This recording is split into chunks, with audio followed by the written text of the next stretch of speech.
نحمدہ و نصلی علی رسول الکریم اما بعد اعوذ باللہ من الشیطان الرجیم بسم اللہ الرحمن الرحیم وَإِنَّكَ لَعَلَىٰ خُلُقٍ عظیم صدق اللہ العلی العظیم۔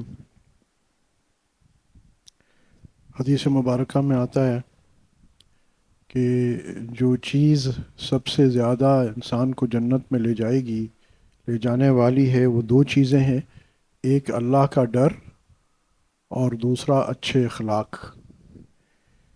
نبی کریم صلی اللہ علیہ وسلم نے فرمایا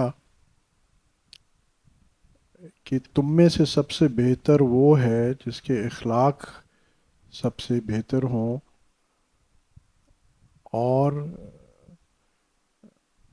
بہتر اخلاق والا بھی وہ ہے جس کے گھر اور رویہ، جس کے اخلاق اور رویے اپنے گھر والوں کے ساتھ سب سے بہتر ہوں۔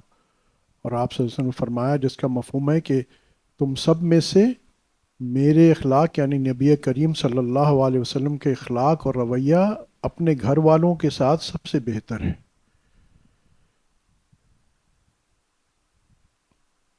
اما عائشہ رضی اللہ تعالی عنہ سے کسی نے دریافت کیا کہ آپ صلی اللہ علیہ وسلم کے اخلاق کیسے تھے، تو انہوں نے جواب میں فرمایا، مشہور ہے، آپ نے بارہا سنا ہے، مفہوم ہے، انہوں نے فرمایا کیا تم نے قرآن شریف نہیں پڑھا؟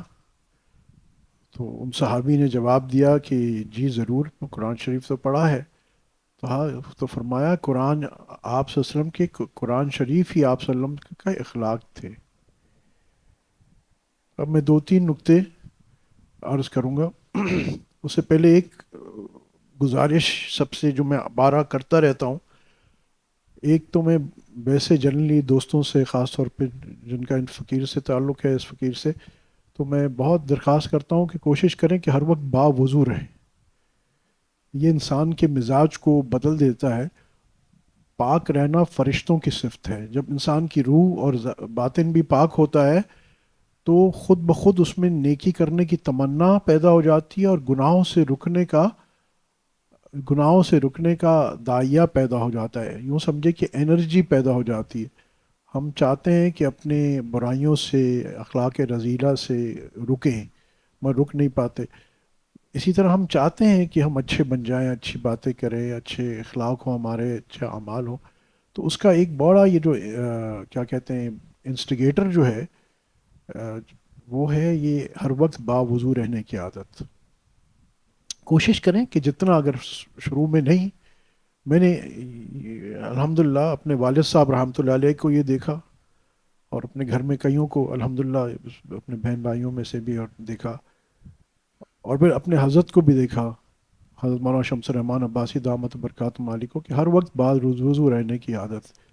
یہاں تک کہ حضرت کی تو بڑی ہمت ہے، وہ تو رات کو اگر کسی وجہ سے رات کے 1 1:30 بجے بھی اگر واش روم جانے کی حاجت ہو گئی تو حضرت اس وقت بھی وضو کر کے 2 رکعت نفل تحیۃ الوضو پڑھ کے، اور تو بہرحال وہ بڑے لوگ ہیں، اللہ ہم جیسا بنا دے۔ ہم اتنی کوشش کر لیں کہ دن میں بھی جتنا پاسبل ہو، بہت ایڈوانٹیجز ہیں۔ بہت دفعہ انسان نماز میں سستی یا جماعت میں سستی اس بنیاد پہ کر لیتا ہے کہ میں ابھی وضو میں نہیں ہوں، ٹھیک ہے۔ اسی طرح ایک ہماری سلیکنس ہو جاتی ہے کہ میرے کپڑے پاک نہیں ہیں۔ اگر آدمی کو وضو کا اہتمام ہوگا تو وہ کوشش کرے گا کہ میرے کپڑے ہمیشہ پاک رہیں، اور یہ شیطان یوز کرتا ہے یہ ہتھ کنڈے تاکہ ہم نماز سے رہ جائیں، خیر کے کام سے رہ جائیں۔ اگر آپ ہر وقت باوضو ہیں تو آپ کو 10 منٹ بھی ملتے ہیں، تب تو ایک ایڈوانٹیج بھی ہے کہ قرآن شریف آپ کے موبائل میں 1 منٹ میں آپ نے کھولا، 3 آیتیں پڑھ لی، بند کر لیا۔ تو اینی وے، باوضو رہیں۔ اور کم از کم جو اس مجلس میں آتے ہیں نا، درود شریف کی مجلس میں تو فرض واجب سمجھیں، پر باقی جو بھی مجلسیں آتی ہیں، کیونکہ یہاں اللہ اور اس کے رسول کی عشق کی باتیں ہوتی ہیں، اور عشق، اللہ اور اس کے رسول صلی اللہ علیہ وسلم کے عشق سے زیادہ کوئی پاک چیز نہیں ہے۔ تو برتن بھی تو پاک ہم رکھیں نا، تو ہماری یہ روح کا جو برتن ہے اس کو پاک رکھیں۔ تو کم از کم جب مجلس میں آئیں تو ضرور باوضو آئیں۔ یہ میں کوئی فقہی مسئلہ نہیں بتا رہا ہوں، مگر ایک صوفیہ کا مسئلہ ضرور بتا رہا ہوں۔ انشاءاللہ آپ ہوں گے تو اتنا زیادہ آپ کو فائدہ ہوگا۔ اب جو میں نے عرض کیا کہ میں بار بار عرض کرتا ہوں کہ جو فقیر یہ باتیں بتاتا ہے یا عرض کرتا ہے، وہ اس کا تعلق بالکل ہمارے حالات حاضرہ سے ہوتا ہے، صرف آخرت سے نہیں ہوتا۔ تو جو میں آپ کو عرض کر رہا ہوں، یا آپ صلی اللہ علیہ وسلم کے جو اخلاق برکت کے لیے نہیں بیان کر رہا میں، اس کی برکتیں تو ہیں ہی، لا محالہ ہے۔ کبھی آپ نے سوچا ہے کہ قرآن میں، یہ قرآن کی آیت ہے، وہ انکا لالا خلق عظیم، بے شک تحقیق آپ کو بہترین اعلیٰ اخلاق عطا کیے گئے، آپ تو بہت اعلیٰ اخلاق والے ہیں۔ تو اس سے پتہ کیا چلا کہ اعلیٰ اخلاق سنت نبوی ہوئی کہ نہیں ہوئی؟ ٹھیک ہے، ہم نے اعلیٰ اخلاق کو ہم ایز اے سنت نہیں سمجھتے، ہماری ایک جنرل پرسیپشن کی بات کر رہا ہوں۔ ہم فار ایگزامپل سیدھے پیر سے چپل پہن رہے ہیں، سنت سمجھتے ہیں اس کو، مسواک کر رہے ہیں، سنت سمجھتے ہیں، اسی طرح بہت سارے اعمال کرتے ہیں اس کو سنت سمجھتے ہیں، مگر اچھے اخلاق کو ہم اس کو بالکل ایسے سمجھتے ہیں کہ جیسے یہ کوئی مینڈیٹری چیز نہیں ہے، لازم چیز نہیں ہے، کوئی سنت چیز نہیں ہے۔ دیکھیں، سنتیں دو قسم کی ہیں نا، ایک تو ہم کہتے ہیں جس کو غیر موقدہ، اور ایک موقدہ۔ موقدہ سنتیں نہیں چھوڑی جاتی، غیر موقدہ جس پہ آپ سے نے کبھی عمل کیا کبھی عمل نہیں کیا، تو وہاں پھر گنجائش ہے۔ عصر کی 4 سنتیں ہیں پہلے، آپ نہ بھی پڑھیں تو کوئی بات نہیں، مگر مغرب کے بعد 2 سنتیں یہ موقدہ ہیں، یہ لازم ہیں۔ تو آپ مجھے بتائیے کہ آپ صلی اللہ علیہ وسلم نے پوری احادیث شریف کا مجموعہ لے لیجئے، ایک لمحہ بھی اچھے اخلاق کا دامن چھوڑا ہے؟ ایک لمحہ؟ تو میں علمی بحث نہیں کر رہا ہوں، صرف سمجھانے کے لیے۔ تو یوں سمجھے کہ لازمی سنت ہو گئی نا، مستقل سنت ہو گئی۔ ایک وہ چیز ہے جو آپ سسٹم میں کبھی کی کبھی نہ کی، تو وہاں تو گنجائش ہے، مگر وہ چیز ہے، مثال کے طور پہ عصا پکڑنا ہے، یہ سنت ہے 40 سال کی عمر کے بعد، یہ بھی یاد رکھیے آپ سسٹم میں 40 سال کی عمر کے بعد کچھ مجھ جیسے جن کو پیر بننے کا شوق ہوتا ہے نا، 27 28 کے لونڈے ہوتے ہیں 27 28 سال کے، اور جبہ پہن لیا کیونکہ کسی نے اجازت دے دیے، اور عصا پکڑ لیا، اور یہ نہیں ہے، اتنا عقل کے اندھو، اتنا تو پتہ کرو کہ سنت رسول صلی اللہ علیہ وسلم کی ہم کیوں یہ چیزیں کرتے ہیں۔ عمر رضی اللہ تعالیٰ عنہ کیا فرماتے ہیں، جس کا مفہوم ہے حجر اسود کو دیکھ کے کہ تو پتھر ہے، تجھے میں ہرگز نہ چومتا اگر میں نے نبی کریم صلی اللہ علیہ وسلم کو نہ دیکھا ہوتا تجھے چومتے۔ تو ہم حضرت اسود کو کیوں چومتے ہیں؟ سنت نبی صلی اللہ علیہ وسلم، دیٹ از امپورٹنٹ۔ تو یہ آپ خود سوچئے ہماری زندگیوں میں یہ جو اچھے اخلاق ہیں، اور کتنا اس کی اہمیت ہے جو قرآن میں، آپ صلی اللہ علیہ وسلم تو صفات کے مجموعہ ہیں نا۔ آپ کی قرآن میں کیا اس طرح اور کی صفات کی بھی کوئی صادق ہیں، امین ہیں، کیا کیا صفت بیان کریں اللہ پاک کی؟ میں تو کہتا ہوں نا، صفات کا پرتو اگر مخلوق میں کسی کو دیکھنا تو وہ ایک محمد رسول اللہ صلی اللہ علیہ وسلم، مگر یہاں خاص طور پہ بالکل کسی اور صفت کے ساتھ بھی نہیں، خلق العظیم، آپ کے اخلاق بہترین ہیں۔ روایت میں آتا ہے کہ جنت میں جنتیوں کو یوسف علیہ السلام جیسا حسن دیا جائے گا، داؤد علیہ السلام جیسی آواز دی جائے گی، اور نبی کریم صلی اللہ علیہ وسلم جیسے اخلاق دیے جائیں گے۔ یہ بہت اہم موضوع ہے، اور یہ ڈائریکٹ یہ آپ سسٹم کی محبت سے جڑا ہوا ہے، کیونکہ اس کو ہم سنت نہیں سمجھتے۔ آج ہماری مجلس جو ہے یہ خاص طور پہ درود شریف کی نسبت سے ہے، الحمدللہ۔ ہمارے جو ڈائریکٹ حلقے میں 4 کروڑ 68 لاکھ، 4 کروڑ 68 lakhs سے زیادہ درود شریف اللہ نے پڑھوایا، اور تقریباً 1.25 کروڑ سے زیادہ استغفار۔ اور ایکچولی اگر ہم اور دوسرے دوست جو ہمارے حلقے کے اس میں ذیل میں چل رہے ہیں، تو یہ تو بہت اس سے زیادہ تعداد ہو جاتی۔ میں یہ نہیں کہوں گا بہت زیادہ ہے، آپ سسٹم کی شان میں تو کیا زیادہ ہے، مگر اس سارے ایفرٹ کا مقصد کیا ہے کہ، اور اس کا ان سارے ایفرٹ کا یہ آپ ذرا نقطہ سمجھیے، مقصد لنک ہے ہماری موجودہ زندگی کی، آج کی زندگی سے، اور آنے والی سے۔ آنے والی تو ہم سمجھتے ہیں جی ہم نے درود شریف پڑھا ثواب ملا، یہ بولا، آج کی زندگی سے کیسے تعلق ہے؟ اور آج، اب یہاں ایک پاز کرتے ہیں، آج اب ایک اس کو ایک طرح سائڈ میں رکھتے ہیں، اور آج ذرا انالیسس کر لیں کہ آج ہمارا کیا حال ہے.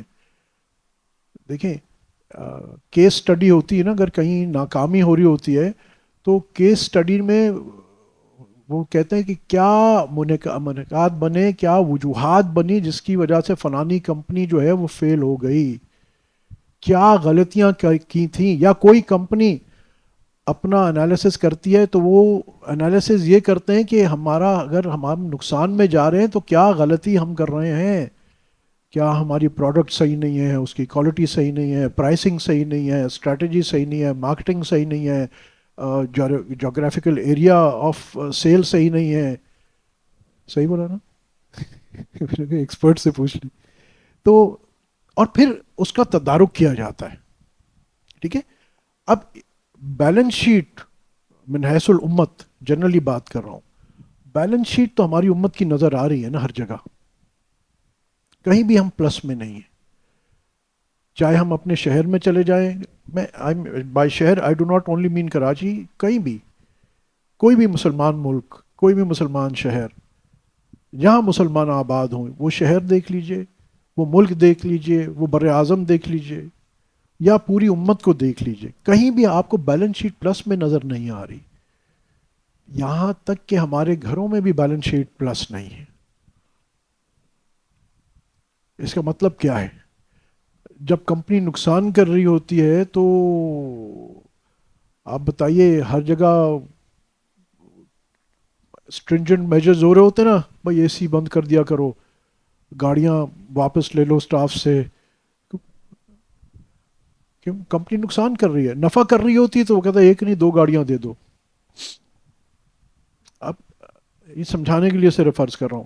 آج جو امت کا یہ حال ہوا ہے، کبھی آپ نے سوچا ہے کہ یہ غزہ،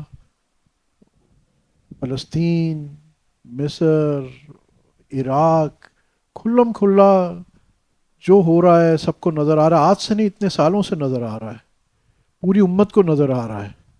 امت کے پاس کیا تعداد کم ہے؟ نہیں. پیسے کم ہیں؟ نہیں.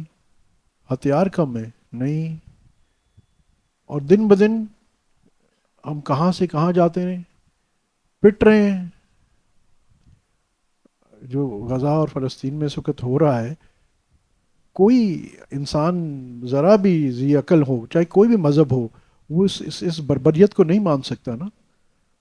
مگر جن لوگوں کو ہم بڑا مہذب یافتہ، تہذیب یافتہ، ہمارے آئیڈیل کنٹریز کہتے ہیں، وہ یہ میسیکر وہاں کروا رہے ہیں اور بڑی کھڑے ہو کے میسیکر کروا رہے ہیں. ہم مسلمان ذرا کچھ کر دیں تو وہ تو دہشت گرد ہو گیا، ٹیررسٹ ہو گیا. اور وہاں جو ہو رہا ہے وہ کچھ نہیں. بچوں کو ہاسپٹلز پہ بامبنگ ہو رہی ہے، کبھی آپ نے سوچا ہے؟ میں اس پہ تقریر نہیں کر رہا ہوں، میں صرف عرض یہ کر رہا ہوں. تو اب معاملہ ہمارا گڑبڑ ہے نا. اچھا، معاملہ میں گھر سے سٹارٹ کرتا ہوں پہلے. گھروں میں دیکھ لیں، امن سکون چین نہیں ہے، یکجہتی نہیں ہے، آپس میں محبتیں نہیں ہیں. جتنا آج سے 30 سال 40 سال پہلے چلے جائیے اور دیکھیے پاکستان میں کتنی طلاقیں ہوتی تھی، آج دیکھیے کتنی طلاقیں ہوتی ہیں. کیوں؟ اب دیکھیں، یہ بالکل ڈائریکٹلی دین سے اور سنت سے لنکڈ ہے یہ بات.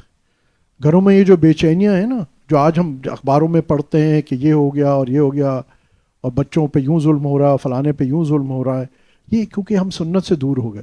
ہم یہ ماننے کو تیار نہیں ہیں کہ یہ جو اللہ پاک نے ہمیں دین بتایا ہے اور رسول اللہ صلی اللہ علیہ وسلم کی طریقے زندگی بتایا ہے، یہ صرف آخرت کے لیے نہیں ہے. آخرت تو بعد میں آئے گی. سب سے پہلا اس کا جو فائدہ ہے، جو بینیفٹ ہے، وہ ہمارے کو اس دنیا میں ہے.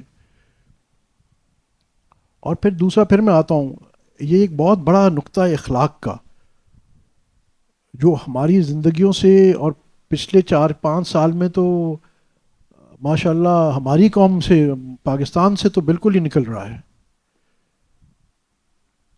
افسوس کے ساتھ. اب تو ہم نبی کریم صلی اللہ علیہ وسلم کے روزے پہ شور مچا کے بھی اپنے آپ کو آپ صلی اللہ علیہ وسلم کا عاشق کہتے ہیں. ریاست مدینہ بنائیں گے ہم آپ صلی اللہ علیہ وسلم کے روزے پہ شور مچا کے. گالیاں دے کے، منافق کی نشانیوں میں بھی جب دے بولتا ہے جھوٹ بولتا ہے، گالیاں دیتا ہے. ہم لوگ کیا ہیں آج؟ دیکھیں میں پھر بار بار کہتا ہوں، مقصد کرٹیسزم نہیں ہے، اویئرنیس ہے. خدا کے بندو رک جاؤ ورنہ اس سے بھی برا ہوگا. آج پچھلے آپ 5 10 سال پہلے جائیں، ہمارے اخلاق ایسے نہیں تھے. بچے بڑوں کے ساتھ اتنا بدتمیزی نہیں، کیا اس طرح کی بدتمیزی کسی کے ساتھ بھی کوئی نہیں کرتا تھا، چاہے وہ سیاستدان ہوں چاہے کوئی بھی ہو. ایک دوسرے کے ساتھ لحاظ میں آپ اختلاف کر سکتے ہیں. آپ صلی اللہ علیہ وسلم نے اختلاف کرنا بھی سکھایا. صحابہ میں اختلاف تھا، گالی گلوچ تھی نہیں. فوائد الفوائد میں حضرت نظام الدین اولیاء رحمۃ اللہ علیہ قصہ لکھتے ہیں.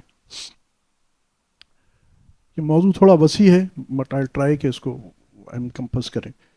کہتے ہیں کہ حضرت فرید الدین گن شکر رحمۃ اللہ علیہ کے پاس ہم تھے، تو کچھ ایک جماعت آئی صوفیاء کرام کی، کچھ درویشوں کی جماعت آئی، اور انہوں نے حضرت بابا فرید الدین گن شکر کو کہا کہ ہم میں آپس میں اختلاف ہو گیا ہے، تو آپ ہمارا تصفیہ کروا دیں، فیصلہ فرما دیں. تو انہوں نے حضرت نظام الدین اولیاء رحمۃ اللہ فرماتے ہیں کہ انہوں نے مجھے اور مولانا بدر الدین اسحاق رحمۃ اللہ علیہ، جو حضرت بابا صاحب کے خلیفہ بھی تھے اور داماد بھی تھے، ہم دونوں کو کہا کہ جاؤ تم ان میں ان کا سن لو کہ کیا اختلاف ہے. اور کہتے ہیں کہ جب وہ دونوں جماعتیں بیٹھیں تو جس کا پہلی جماعت جس نے کہا تھا تو اس نے شروع کیسا کہا کہ انہوں نے کہا کہ بھائی صاحب میں نے فلانی وقت ایسی بات کہی تھی اور میرا قصور ہے کہ میں آپ کو صحیح سمجھا نہیں پایا. عجیب، ہمارے ہاں تو کیا کہتے ہیں، چور ڈاکو یہ فلانا، اس کے بچے الو پاجی بلا بلا بلا بلا بلا، تم نے یہ کر دیا. نہیں، وہ کیا کہہ رہا ہے کہ معذرت میرا قصور ہوا کہ میں اس وقت جو میں نے بات کہی میں آپ کو صحیح اپنی بات سمجھا نہیں پایا. اور جس کا دوسرا جو جس کو کہتے ہیں نا جس نے جواب دینا تھا، اس نے کہا نہیں نہیں بھائی، قصور ہم سے ہوا، آپ تو صحیح تھے، ہم سمجھ نہیں پائے.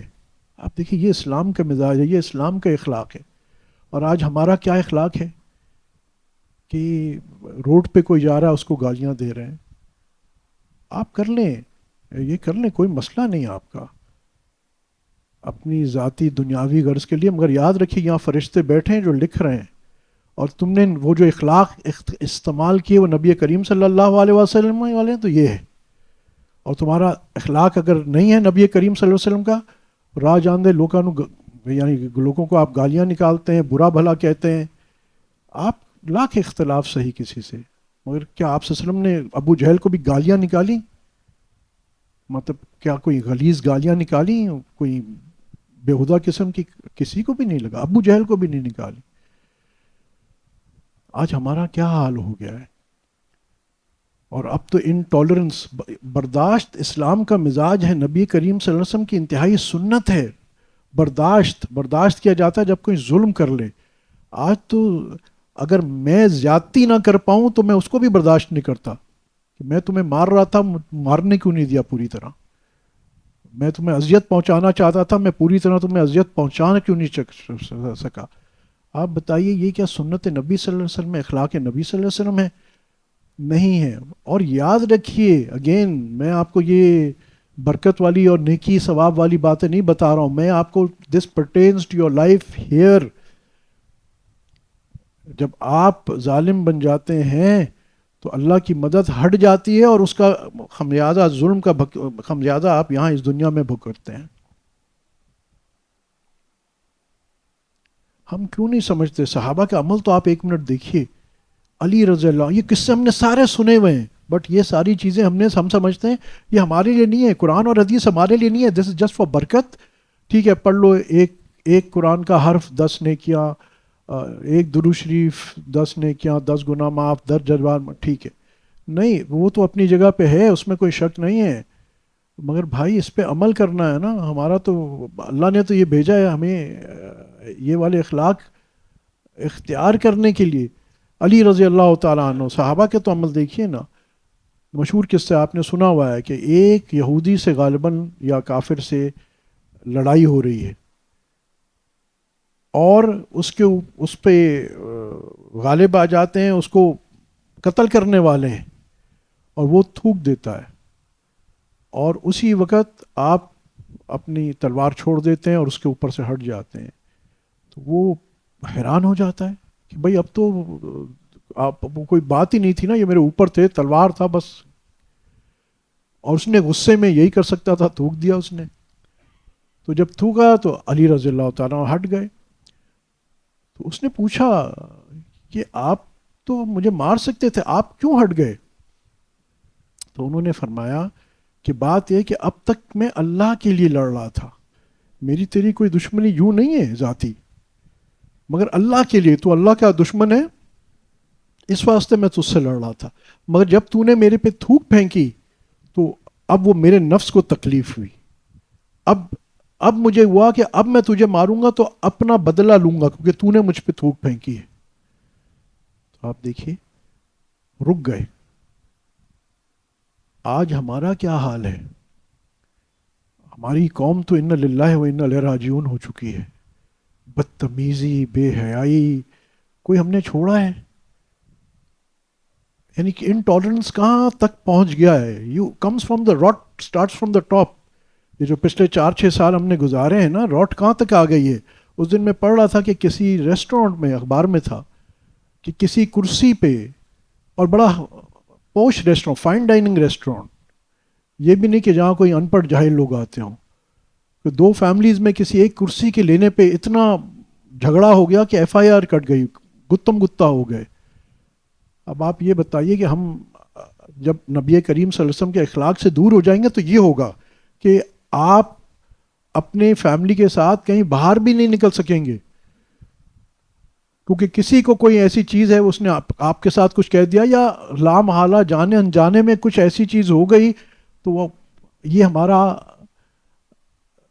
ٹالرنس, ہماری برداشت اور ہمارے اخلاق ہی ہو گئے. اور پھر ہم کہتے ہیں مسلمانوں کے ساتھ اللہ کی مدد. مسلمان کہاں ہیں؟ اللہ کی مدد مسلمان کے تو ساتھ ہے, مگر یہ تو یہ بتاؤ, یہ مسلمان ہو تم یا میں؟ یہ جو آج ہم حرکتیں کر رہے ہیں, واٹس ایپ پہ گالیاں, ٹویٹر پہ گالیاں, کسی کی عزت, کسی پہ تہمت لگانا, غیبت کرنا کتنا بڑا جرم ہے, گناہ ہے. اور تہمت لگانا, آج تو یہ آپ صلی اللہ علیہ وسلم نے کسی ایک پہ تہمت لگائی ہے, تہمت. آپ بتائیے. اچھا آپ یاد رکھیے, آپ صلی اللہ علیہ وسلم کا عمل جو ہے نا, پھر میں کہتا ہوں وہ برکت والی بات نہیں, وہ تو ہے ہی ہے, مگر جب اس کے خلاف کرو گے تو اس کی سزا بھگتو گے. کیونکہ کیا حکم ہے؟ وَأَطِیعُوا اللَّهَ وَأَطِیعُوا الرَّسُولَ, اللہ کی اطاعت کرو, رسول اللہ علیہ وسلم کی اطاعت کرو. جب رسول اللہ صلی اللہ علیہ وسلم کی اطاعت نہیں کرو گے تو اس کا مطلب تم نے اللہ کی اطاعت نہیں کی, جس کا مطلب ہے کہ اب تم نے اللہ اور اس کے رسول صلی اللہ علیہ وسلم کے ساتھ مقابلے میں آ گئے ہو. اور اللہ کے پاک نے بتا دیا ہے کہ جب تم میری نافرمانی کرو گے تمہارے ساتھ یہ ہوگا, تم پہ قحط آئے گا, تم پہ ایسے عذابات آئیں گے تمہارے اوپر. دیکھیں یہ آپ دیکھیں, تھوڑا آبزرو کریں کہ کبھی وہ کہتے ہیں جی فلانی جگہ, فلانے شہر میں دنیا سے سب سے زیادہ پولوشن ہو گئی, فلانی جگہ, یہ اللہ کے عذاب نہیں ہے. ہم اس کو سائنٹیفک ریزن دے رہے ہیں, جی ایکچولی یہ ہو رہا ہے, وہ ہو رہا ہے, وہ ہو رہا ہے. یہ جو فصلیں جلتی تھیں آج سے 20 سال 40 سال پہلے بھی جلتی تھیں, نہیں ہو رہا تھا نا یہ. کوئی یہ نہیں دیکھ رہا کہ اس کی اصل وجہ کیا ہے. اللہ اور اس کے رسول صلی اللہ علیہ وسلم کی اطاعت چھوٹ گئی ہے. اور خاص طور پہ یہ اخلاق تو ایسی چیز ہے کہ آج افسوس ہے کہ ہم کھل کے یہ باتیں بیان بھی نہیں ہوتی کہ اللہ کے بندے, تمہارے اخلاق کا تعلق ڈائریکٹ تمہاری روزی کی برکت سے ہے, تمہارے گھر کی برکت سے. گھروں میں ہمارے کیا اخلاق ہیں جس میں میں سمجھتا ہوں 80% مردوں کے اخلاق ہیں اور 20% عورتوں کے اخلاق. آپ صلی اللہ علیہ وسلم کیا فرما رہے ہیں کہ تم میں سے سب سے بہتر وہ ہے جس کے اخلاق اچھے ہیں, اور سب سے بہتر وہ ہے جس کے اخلاق اپنے گھر والوں سے اچھے ہیں, اور میرے اخلاق اپنے گھر والوں سے سب سے زیادہ اچھے ہیں. ہمارے ہاں فخر یہ ہے کہ باہر پورے محلے کے لیے, شہر کے لیے ہم سے بہتر بندہ ہی کوئی نہیں ہے. وہ کہتے ہیں 12 میاں ہفت ہزاری, اندر بی بی قحط کی ماری. اکبر بادشاہ کے زمانے میں ایک منصبداری سسٹم ہوتا تھا, تو جس کو جتنی فوج دی جاتی تھی اس کو 7,000 مطلب 7,000 کی فوج, اس کا رتبہ اسی حساب سے ہوتا تھا. جتنی زیادہ 7,000 ایک بڑی فوج کا مالک، اور اسی حساب سے پھر جو ہے بادشاہ جو ہے ان کو خرچے کے لیے بہت بڑے پیسے دیتا تھا. تو 7,000 مطلب باہر تو بہت سب کے لیے پیسے بھی ہیں، کھلا دسترخوان بھی ہے، میٹھے بول بھی ہیں، اور اندر بیوی قحط کی ماری، اندر بیوی بھوکی مر رہی ہے. بیوی بچوں کے ساتھ ہم آ کے ہٹلر بن جاتے ہیں. ان کو انسان سمجھتے ہی نہیں ہیں، ان کو اپنا نوکر سمجھتے ہیں کہ جیسے وہ پیدا ہی خدمت کے لیے ہوئی ہیں. بھائی یہ کیا ہم مطلب کیا کہوں، ہم برہمن ہیں اور وہ شودر ہیں؟ سمجھانے کے لیے عرض کر رہا ہوں. معذرت میں یہ بات کہتا ہوں بار بار، کیونکہ میں نے 80% تو شاید مردوں کی حفاظت کے لیے کہا ہے، بات تو اس سے زیادہ کی ہے. بہت کم ایسا ہوتا ہے کہ جہاں خواتین ایسی مجھے بن رہی ہوتی ہیں، مگر زیادہ تر یہی ہے. مرد حضرات باہر بڑے اچھے اخلاق کے ہوتے ہیں، سوچ نہیں سکتا یہ آدمی اتنا نرم با اخلاق، اور دوستوں کا دوست، یاروں کا یار، اور علماء کا قدردان، اور اچھی مجالس میں بیٹھنے جانا، اور بزرگوں کے ساتھ بیٹھا ہوا ہے، اور اندر آ کے برعکس. سب سے بڑی گواہ جو ہے نا آپ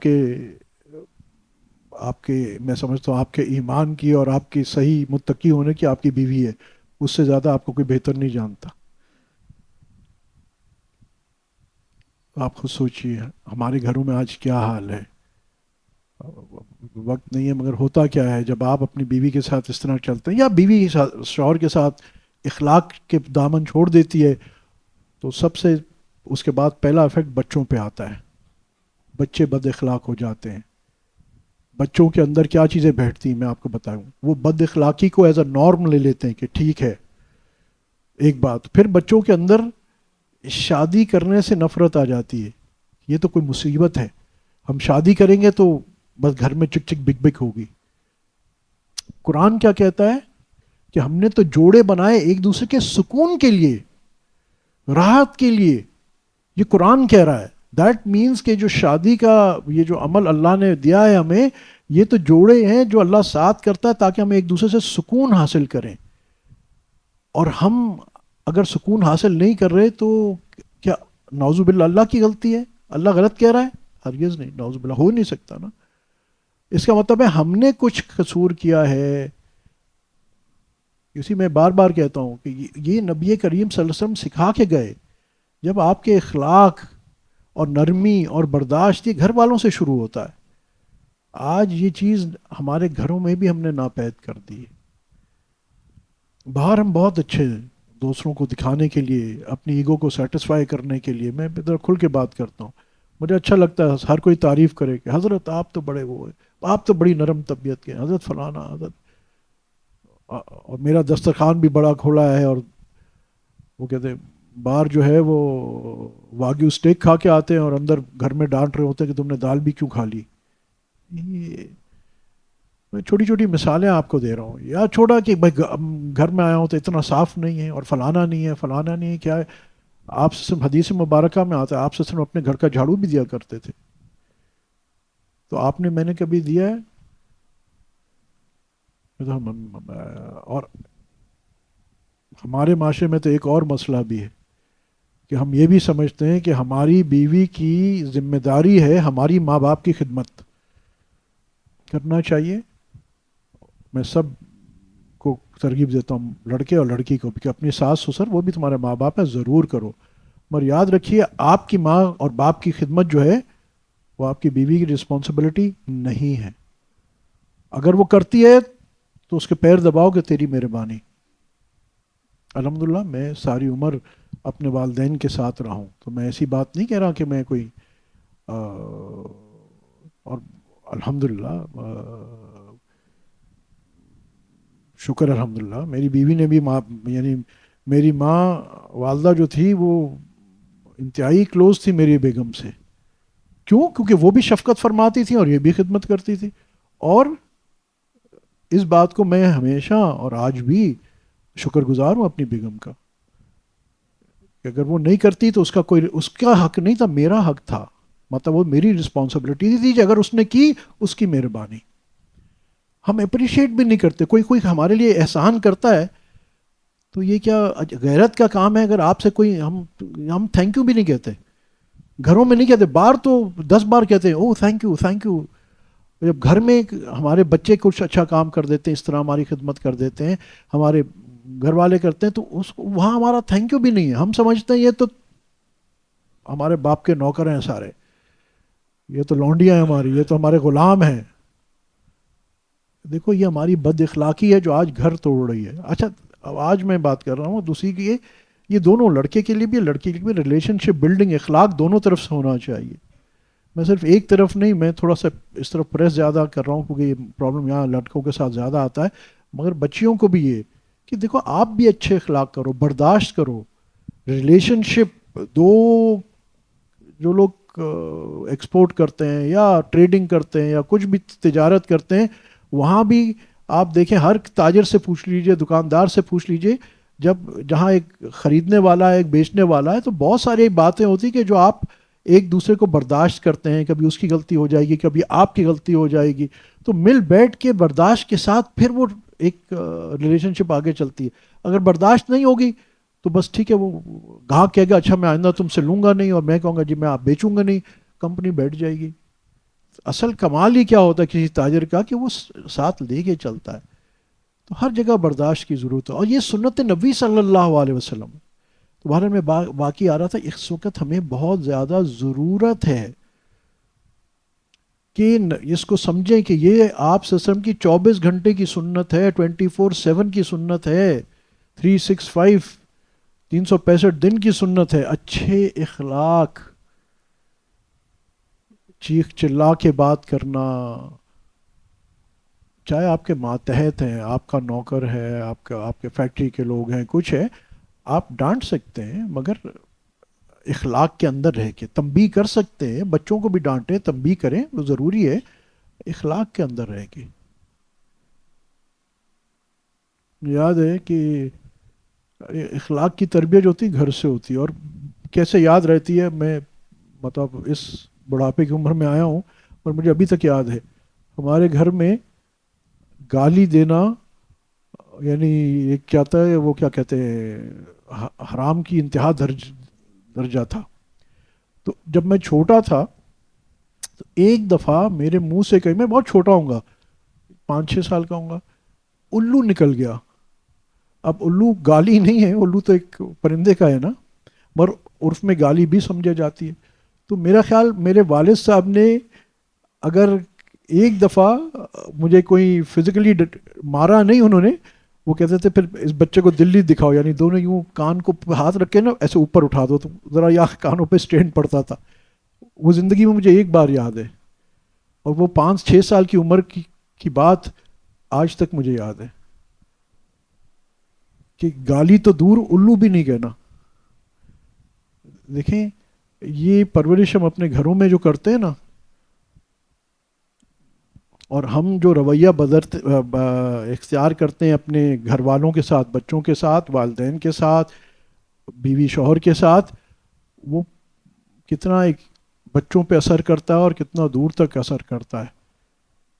مگر آپ دیکھیے جس آدمی کو گالی کی عادت نہیں ہوئی، اس کی زبان پاک ہو گئی، تو کتنے جھگڑوں سے بچ جاتا ہے. کیونکہ بہت دفعہ جھگڑا کس بات پہ شروع ہوتا ہے، معمولی سی بات تھی، سامنے والے نے گالی دے دی، وہ بس ٹھیک ہے جی ہاتھا پائی شروع ہو گئی. یہ ایک چھوٹا اخلاق کی بات آپ کو کر رہا ہوں. اب اخلاق تو خیر اٹس اے لانگ لسٹ. لوگوں کے ساتھ نرمی کے ساتھ گفتگو کرنا، کسی کی بات پسند نہ آئے اس کو برداشت کر لینا، یہ سنت نبی صلی اللہ علیہ وسلم ہے. اس کو سنت، اور جب یہ اختیار کریں گے، دیکھیں حدیث میں نہیں آیا جس کا مفہوم ہے کہ ایک مٹی سنت کو زندہ کرنا 100 بدری شہیدوں جیسا ثواب ہے. ٹھیک ہے، ایک مٹی سنت، یعنی مٹی سنت ہے، اس کا مطلب یہ سنت موقدہ نہیں ہوگی. یہ کوئی ایسی سنت ہوگی جیسے مثال کے طور پہ جو موقدہ نہیں ہے، جس کے چھوڑ دینے پہ گناہ نہیں ہے. تو اخلاق جو تو آپ صلی اللہ علیہ وسلم کی دائمی سنت ہے، اخلاق تو آپ صلی اللہ علیہ وسلم کی دائمی سنت ہے نا، اگر اس کو اب ہم زندہ کریں کہ یہ مٹ رہی ہے، اچھے اخلاق مٹ رہے ہیں، دنیا بھر میں مٹتے جا رہے ہیں. یعنی میں آپ کو دنیا میں تنزل نظر آتا ہے. چھوٹی چھوٹی باتیں عرض کریں گے. آپ آج سے کرکٹ دیکھ لیجئے، جس زمانے میں ہم زیادہ دیکھتے تھے 80s میں اور پہلے، تو جو کھلاڑی تھے انہوں نے بڑا ایک دوسرے کے لیے برداشت ہوا کرتا تھا، بڑے پرنسپل ہوتے تھے، اخلاق ہوا کرتے تھے.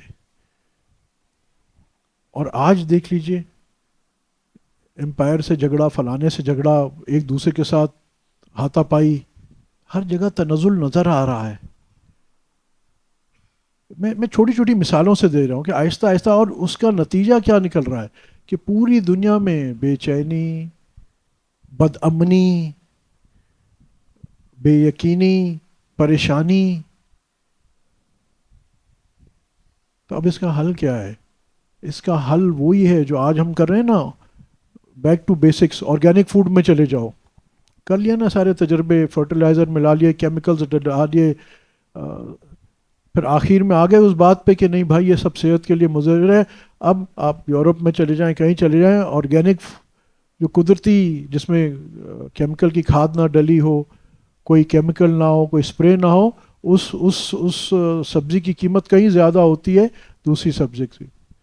تو ہمارا بھی مسلمان کا بیک ٹو بیسک کیا ہے؟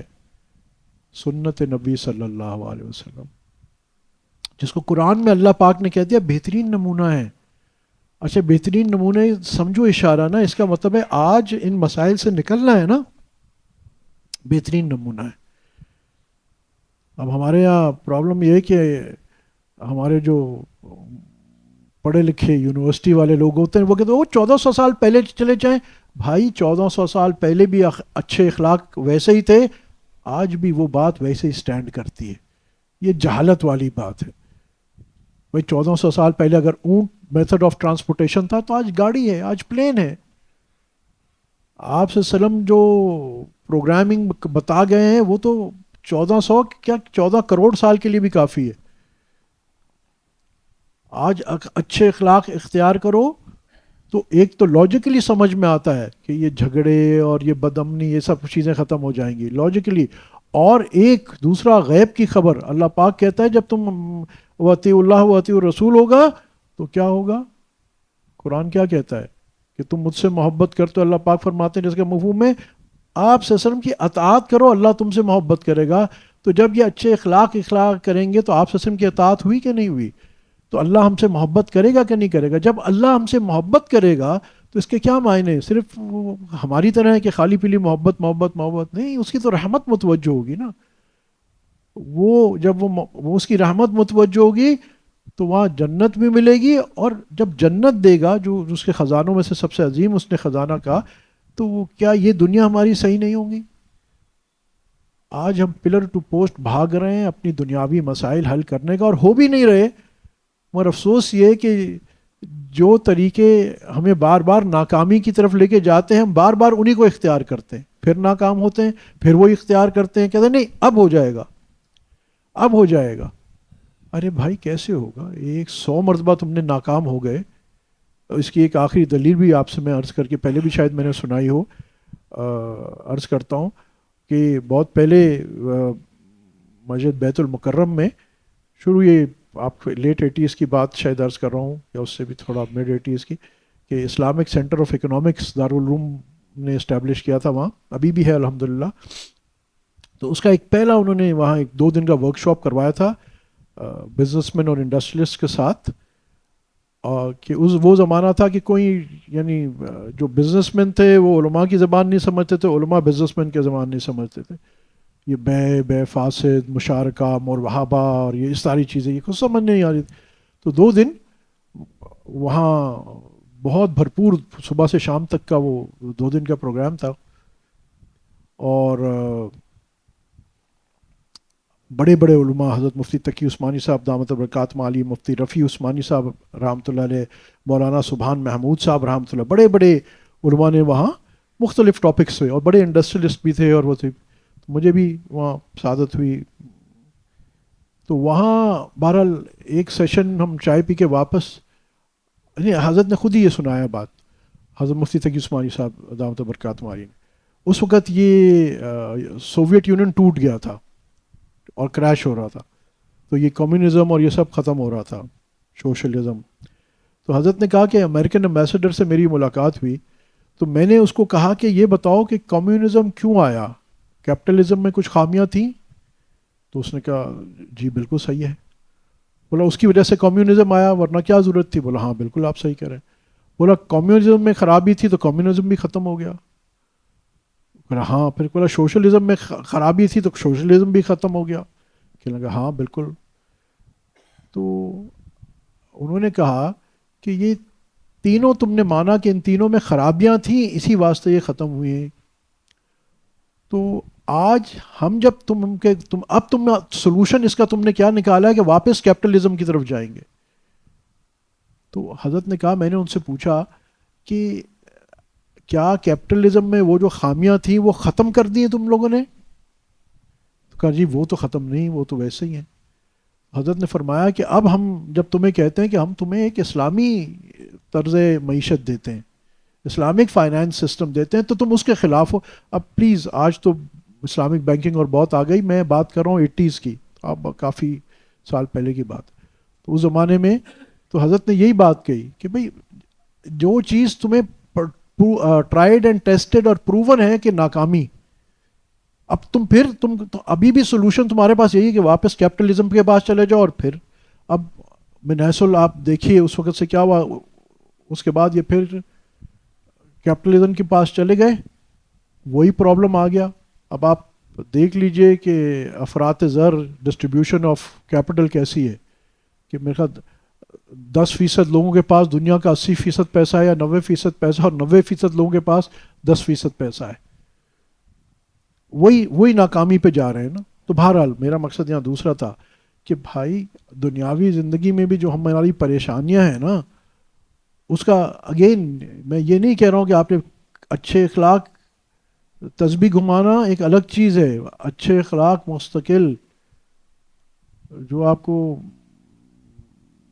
چائے لے کے آ کے دیتا اس کے ساتھ بھی اچھے اخلاق، جو آپ کو روڈ پہ جاتے جاتے ٹھوکر مار دیتا اس کے ساتھ بھی اچھے اخلاق. یہ اسلام کا مزاج. آپ وسلم کی سنت یہ نہیں ہے. شیخ مولانا روم ہیں شاید، وہ فرماتے ہیں کہ شنیدم کے مردان راہ خدا دل دشمنار آنا کردن تنگ. سنتے ہیں کہ اللہ والے دشمنوں کے دل بھی تنگ نہیں کرتے. پھر فرماتے تورا کہ میسر شودی خصال کہ تو با دوستانت شود جلد، کہ تجھے کیسے یہ نعمت ملے گی، تو دوستوں سے تو اللہ والا کیسے بنے گا، تو دوستوں سے لڑتا رہتا ہے. آپ خود دیکھیے ہماری یہ حالت نہیں ہے. ذرا کسی دوست نے بھی کچھ اونچی نیچی بات کر دی، انسان ہے کبھی ہو جاتا ہے، ہم کیسے آپے سے باہر ہو جاتے ہیں. تو وہاں وہ جو لفظ کر رہے ہیں کہ شنیدم کے مردان رائے خدا، یعنی اللہ والے، اس رستے کے اللہ کی محبت کے رستے والے. تو وہ اللہ کی جو محبت کے رستے والے ولی کس کے پیچھے چل رہے ہیں؟ رسول اللہ صلی اللہ علیہ وسلم، آپ صلی اللہ علیہ وسلم. تو آج اس کے لیے ایک کانشس ایفرٹ کی ضرورت ہے. اپنے گھر سے شروع کیجئے، اپنے دفتر، اپنے مکان، اپنی دکان، اپنے دوست احباب. آپ کو کوئی اس طرح آلتو فالتو کوئی گالیوں والا میسج دے دے، اس کو پیار سے سمجھائیں کہ میرے بھائی یہ ہمارے نبی کا طریقہ نہیں ہے. آپ یہ بھی بد اخلاقی ہے کوئی غلط قسم کا لطیفہ بھیج دینا، بولو یہ آپ کو سوٹ نہیں کرتا. دیکھو نا، ہم کب پتا کہ ہم کب مر جائیں. اگر آپ کا آخری کام یہ ہوا کہ آپ نے کسی کو الٹا سیدھا میسج بھیجا تھا، الٹی سیدھی تصویر بھیجی تھی، آپ سوچئے. اور گناہ جاریہ، اب میں کیا کہوں. بہرحال کم از کم ایک دوسرے کو کریٹ اویئرنیس محبت کے ساتھ، ناٹ کہ میں اس سے بہتر ہوں، ناٹ کہ میں نے اس کو ٹونٹ کرنا ہے، صرف اس کو تھوڑا احساس دینا میرے بھائی کیا کر رہے ہو. اچھے میں نے دیکھا ہے اچھے لوگ، نمازی لوگ، بس صرف تھوڑا ہنسی مذاق کے لیے یا کیا کوئی ایسی الٹی آلتو فالتو باتیں کر رہے ہوتے ہیں کہ آدمی کو شرم آ جاتی ہے کہ یار تم اچھی سوچ والے ہو، تم اگر کر رہے ہو تو باقیوں کا کیا حال ہوگا. ابھی کہاں جائیں. یہ گرے ایریا میں جو ہم اتنا پڑ گئے نا، یہ آج جو جگہ جگہ جو عورتوں کے ساتھ زیادتی اور یہ سب، یہ جو ہم گرے ایریا میں کہ تقویٰ بھی چھوڑ دیا، فتویٰ بھی چھوڑ دیا. کیا کہوں، بد اخلاقیوں میں لگ گئے اور پھر آخر میں پریشان بھی خود ہی ہیں. تو بس کوشش کریں کہ جتنا ہو سکے اخلاق آج سے کریں کہ میں نے اچھے اخلاق کرنے ہیں، میں نے برداشت کرنا ہے، ریئیکٹیو نہیں ہونا. ہماری ایک عادت ہے، کسی نے کوئی بات بھی کہہ دی، چاہے بزنس میں، چاہے کسی جگہ پہ بھی، گھر میں بھی، ہم ریئیکٹیو ہو جاتے ہیں. شاہ اسماعیل شہید رحمۃ اللہ علیہ دہلی کی جامعہ مسجد میں بیان کر رہے تھے، بہت بڑے عالم تھے. تو ایک شخص اٹھا اور شرارت کے لیے اس نے کہا کہ شاہ صاحب، سنا ہے کہ آپ تو حرامی ہیں. اب ہم جیسا ہوتا کیا ہوتا. سارا مجمع اٹھا، انہوں نے سنا، بیٹھ جاؤ بیٹھ جاؤ بیٹھ جاؤ. اور اس کو بڑے آرام سے کہا کہ میاں، میرے والدین کے نکاح کے گواہ دہلی میں آج بھی موجود ہیں. اور آرام سے اپنا بیان شروع کر دیا. جب اچھے اخلاق ہو جاتے نا، پھر انسان ایک اور نعمت اس کو عطا ہوتی ہے، پھر یہ مخلوق کی تنقید اور مدح سے مبرہ ہو جاتا ہے. اور یہ بڑے مزے دار ہے. ابھی وی آر ریئلی ڈپینڈنٹ، وہ میرے بارے میں کیا سوچ رہا ہے، وہ کیا سوچ رہا ہے. وہ برا سوچ رہا ہے تو وہ مجھے دیکھے گا تو یوں کہے گا. مبرہ یہ دیکھتے حق اور سچ کیا ہے. اب یہ اندر یہاں کنڈیشن ہو جائے نا، یہ بہت بڑی بادشاہت ہے. ہم تو دوسروں کے لیے جیتے جیتے مر جاتے ہیں. تو اینی وے، اپنے اندر برداشت پیدا کریں. اللہ پاک مجھے اور آپ کو توفیق عطا فرمائے. تھوڑی دیر کے لیے مراقب ہو جائیں، اپنی آنکھیں بند کر لیں، ہونٹوں کو ملا لیں، زبانوں کو تالو کے ساتھ لگائیں تاکہ حرکت نہ کرنے پائے. اور دل میں جولٹے پستان سے دونگل نیچے پہلو کی جانب، اس میں خیال کیجئے کہ اللہ جل جلالہ امن نوالو کے ذکر کے انوارات، تجلیات، برکات کا نور حضور اقدس صلی اللہ علیہ وسلم کے سینہ مبارک، قلب مبارک سے برزگان دین سلسلہ عالیہ نقشبندیہ کی توسل سے میرے دل پر آ رہا ہے، جو میرے دل کے اندھیرے گناہ قدرات ظلمات سب مٹا دیتا ہے. اور میرا دل ہے جو کہہ رہا اللہ اللہ اللہ.